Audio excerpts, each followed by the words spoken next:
नमस्कार, मी संकेत Deshpande. Top news Marathi चॅनलमध्ये आपलं स्वागत.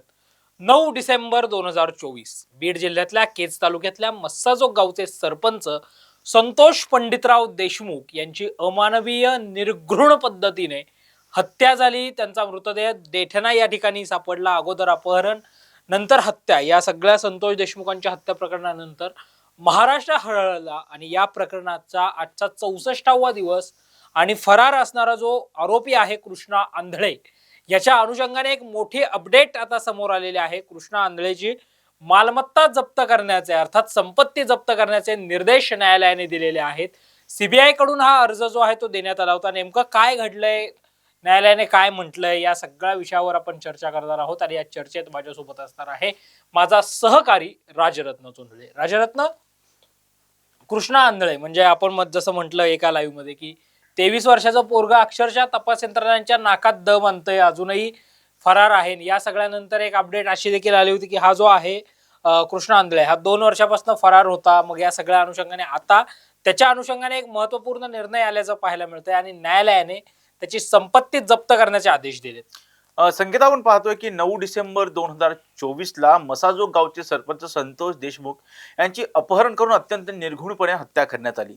आणि हत्या ज्या पद्धतीने केलेली होती ना संकेत, त्यामुळे कुठेतरी याच्या ज्या जनमानसामध्ये अत्यंत रोष निर्माण झाला. आणि जर पाहिलं तर आपण राज्याचे हिवाळी अधिवेशन असेल, संसद असेल, त्या ठिकाणी जर आपण पाहिलं तर अनेक महाराष्ट्रातील खासदारांनी सुद्धा आवाज उठवल्याचं पाहायला मिळालं. आणि कुठेतरी महाराष्ट्रामधल्या जन आक्रोश मोर्चांमधून या मारेकरांना कठोरात कठोर शिक्षा द्यावी अशी मागणी करण्यात आली. कारण ज्या पद्धतीचे फोटोज हे समाज माध्यमांवरती संतोष देशमुखांचे व्हायरल झालेले होते संकेत, त्यामुळे कुठेतरी खूप मोठा रोष जनमानसांमध्ये होता. आणि त्याच अनुषंगानं याची तीव्रता ओळखून राज्याचे मुख्यमंत्री आणि गृहमंत्री असणाऱ्या देवेंद्र फडणवीस यांनी हिवाळी अधिवेशनामध्ये जाहीर केलं की या प्रकरणाची आम्ही सीआयडी त्याचबरोबर न्यायालयीन चौकशी करणार आहोत. त्या अनुषंगानं पोलिसांना तातडीने तपास केलेला आहे. आणि तातडीने तपास करत असताना पोलिसांनी जे आरोपी फरार होते त्यांना ताब्यात घेण्याचा प्रयत्न केला आहे. अनेक तपास पथकं सुद्धा तयार केलेली होती. आपण पाहिलं संकेत तर या प्रकरणामध्ये सुरुवातीला जो वाल्मिक कराड आहे, 9 डिसेंबरला संतोष देशमुखांची हत्या झाली, परंतु वाल्मिक कराडवरती कुठेतरी संशय व्यक्त केला जात होता. तोच वाल्मिक कराड पोलिसांना सापडला नाही, सीआयडीला सापडला नाही, कोणत्याही तपास यंत्रणांना सापडला नाही. अखेर तो 31 डिसेंबर 2024ला पुण्यातील सीआयडी स्थित कार्यालयामध्ये दुपारी 12:15च्या दरम्यान शरण आला. त्यानंतर जर आपण पाहिलं तर या प्रकरणातील एक आरोपी, त्या प्रकरणात सुदर्शन घुले असेल, त्याला सुद्धा पुण्यातून ताब्यात घेण्यात आलेलं होतं. सुधीर आंधळेला सुद्धा, सांगेला सुद्धा ताब्यात घेण्यात आलेलं होतं. परंतु या प्रकरणामधला एक आरोपी आहे संकेत, तो म्हणजे कृष्णा आंधळे, जो की पोलिसांना सापडतच नव्हता. आणि आताही तो पोलिसांना सापडलेला नाहीये. पोलिसांनी अनेक तपास पथकं पाठवलेली आहेत त्याच्या तपासासाठी. नाशिकमध्ये तो कुठे आढळल्याची एक चर्चा सुरू झालेली होती, परंतु पोलिसांनी त्या ठिकाणचे लॉज असतील, जे काही जवळच्या यंत्रणा असतील, त्या कार्यान्वित करून त्याचा तपास करण्याचा प्रयत्न केला. परंतु असं लक्षात आलं की तो कृष्णा आंधळे नव्हता. परंतु आता आपण पाहतोय की कृष्णा आंधळेला पोलिसांनी फरार घोषित केलेला आहे. 2 वेळा फरार घोषित केलेला आहे संकेत. त्यावरती बक्षीस सुद्धा ठेवण्यात आलेलं आहे, परंतु तो सापडत नाही. आणि आज अखेर न्यायालयाने असा निर्णय दिलेला आहे की कृष्णा आंधळेची संपत्ती ही जप्त करण्यात यावी. जर तुम्हाला माहिती असेल संकेत, तर आपण पाहतोय की मकोक्यातील आरोपी जो असतो त्याची संपत्ती जप्त केली जाते. आणि त्याच अनुषंगाने या न्यायालयाने सांगितलं आहे की कृष्णा आंधळेची संपत्ती जप्त करा. यामागे महत्वाचा उद्देश हाच आहे की कृष्णा आंधळे पोलिसांना शरण यावा, तपास यंत्रणांना शरण द्यावा आणि संतोष देशमुखांचे तो तपास ज्या कारणांमुळे थांबलाय तो तपास पुढे कार्यान्वित व्हावा, या अनुषंगाने न्यायालयाने दिलेला हा निर्णय आहे. आणि दुसरी महत्वाची गोष्ट म्हणजे कृष्णा आंधळे सापडत नाही. कशा पद्धतीने संतोष देशमुखांची हत्या झालेली आहे, कसं, कारण काय असतं, पोलिसांना एक सर्कल कंप्लीट करायचं असतं. या प्रकरणामधले जे इतर आरोपी आहेत संकेत, ते पोलिसांच्या ताब्यात आहेत, फक्त एकच आरोपी सापडत नाहीये. त्यांना क्रॉस व्हेरिफिकेशन सुद्धा करायचं असतं पोलिसांना. त्याचबरोबर हा जो विष्णू चाटे आहे, विष्णू चाटेचा मोबाईल सापडत नाही, सुदर्शन घुलेचा मोबाईल सापडत नाही. विष्णू चाटे सांगतो की मी नाशिकमध्ये मोबाईल फेकला, कुठे फेकला मला माहिती नाही. आणि दुसऱ्या बाजूला माध्यमांमध्ये अशी चर्चा येते की कृष्णा आंधळे नाशिकमध्येच होता. खरं तर हा मोबाईल कृष्णा आंधळेकडे आहे का?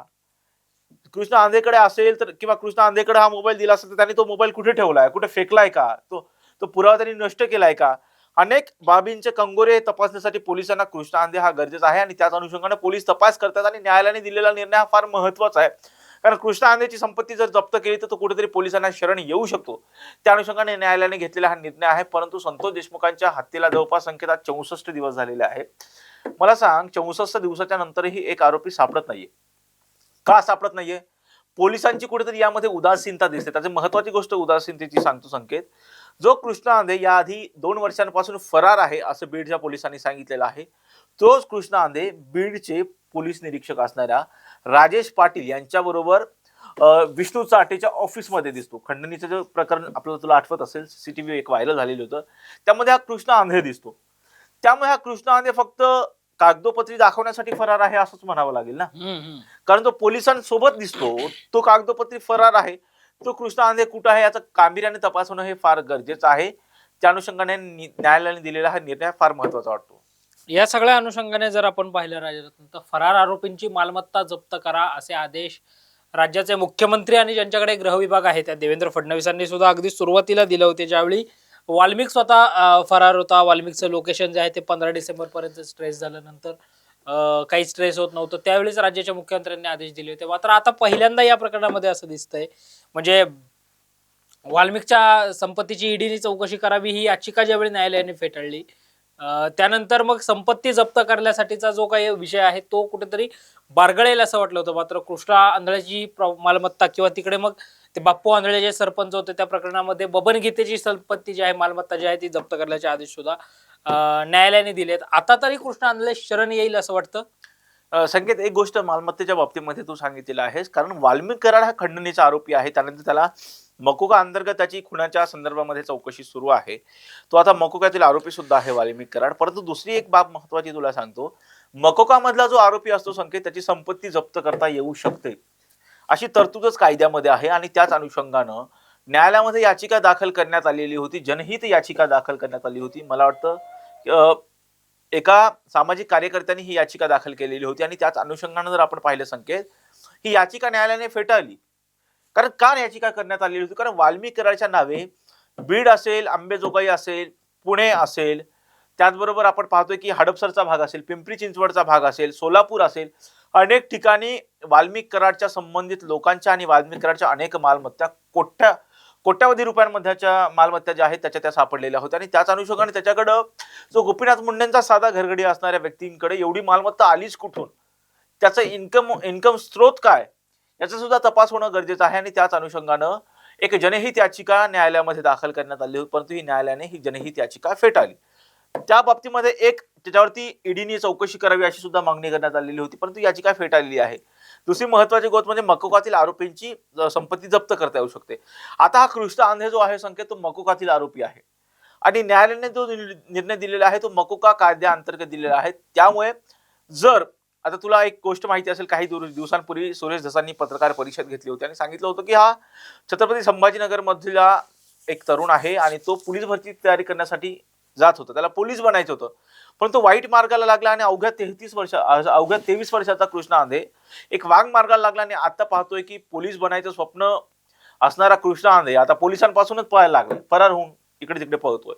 त्या कृष्णा आंधळे आता संपत्ती जप्त केल्याच्या नंतर हा पोलिसांना सापडणार आहे का, या बाबतीमध्ये पोलिसांना सापडावा याच अँगलनी न्यायालयाने आदेश दिलेला आहे की त्याची संपत्ती जप्त करावी. परंतु कृष्णा आंधळेचं जर बॅकग्राऊंड आपण पाहिलं तर कृष्णा आंधळेला त्याच्या फॅमिलीचं काहीच वाटत नाहीये.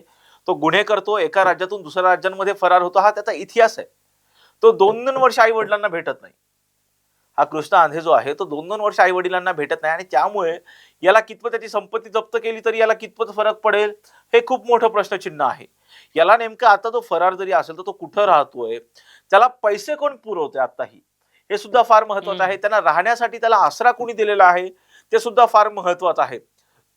आणि त्याच अनुषंगाने आपण पाहतो काही दिवसांपूर्वी या घटनेमध्ये नांदेडचे एक डॉक्टर सुद्धा त्यांनी आरोपी वाय भसेंनी या डॉक्टरांनी सुद्धा आरोपींना मदत केल्याचं पुढे आलेलं होतं, त्यांचा सुद्धा तपास सुरू आहे. परंतु या आरोपीला, या कृष्णा आंधळेला अद्यापही मदत कोण करतंय याच्या मागे खूप मोठं रॅकेट आहे का हे तपासणं सुद्धा फार महत्वाचं आहे. जरी आता मला तर असं वाटत नाही कृष्णा आंधळेची संपत्ती जप्त झाली म्हणजे तो पोलिसांना शरण येईल.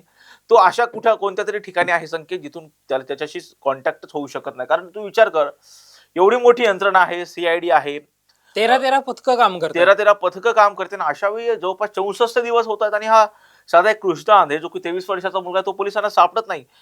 तपास यंत्रणा काय करतात, शेवटी पालकमंत्र्यांना बीडच्या पोलिसांना धारेवरती धरावं लागतं. तरीपण पोलीस अधीक्षकांना ते जाब विचारतात की हा एवढा जो मुलगा आहे 23 वर्षाचा मुलगा कृष्णा आंधळे 2 वर्षांपासून तो फरार आहे, तुम्ही सांगताय, तो तुम्हाला सीसीटीव्ही मध्ये तुमच्याच पोलीस अधिकाऱ्यांसोबत दिसतो, हा कृष्णा आंधळे कुठे आहे तुम्हाला का सापडत नाही. गुन्हेगारांवरती पोलिसांचा वचक आहे की नाही असा प्रश्न स्वतः पालकमंत्र्यांना विचारावा लागतो बीडच्या अजितदादांना. हम्म. त्यामुळे कुठेतरी आता जरी न्यायालयाने आदेश दिलेले आहेत, आता त्याची संपत्ती जप्त करण्याची, आता त्याची संपत्ती कधी जप्त होते, संपत्ती जप्त होण्यापेक्षा महत्वाची गोष्ट म्हणजे संकेत, हा आरोपी पोलिसांना सापडणं फार महत्वाचं आहे, कारण तपास थांबलेला आहे. आणि ज्या पद्धतीनं संतोष देशमुखांना मारलेला आहे ना संकेत, त्यामुळे कुठेतरी प्रत्येक जनमानसांची भावना आहे की ह्या हत्येचा जो आहे ना तपास लवकरात लवकर पूर्ण व्हावा, यातली जेही दोषी असतील त्यांना कठोरात कठोर शासन व्हावं आणि कुठेतरी एक लँडमार्क सेट व्हावा की जो कोणी अशा पद्धतीनं गुन्हा करतो त्यांची काय हाल होतो, हे कुठेतरी त्यांना कशा पद्धतीचं शासन होतं हे कुठेतरी सेट करण्याची गरज आज निर्माण झालेली आहे संकेत. आणि त्यामुळे हा तपास वेगवान पद्धतीने होई अत्यंत गरजेचा आहे.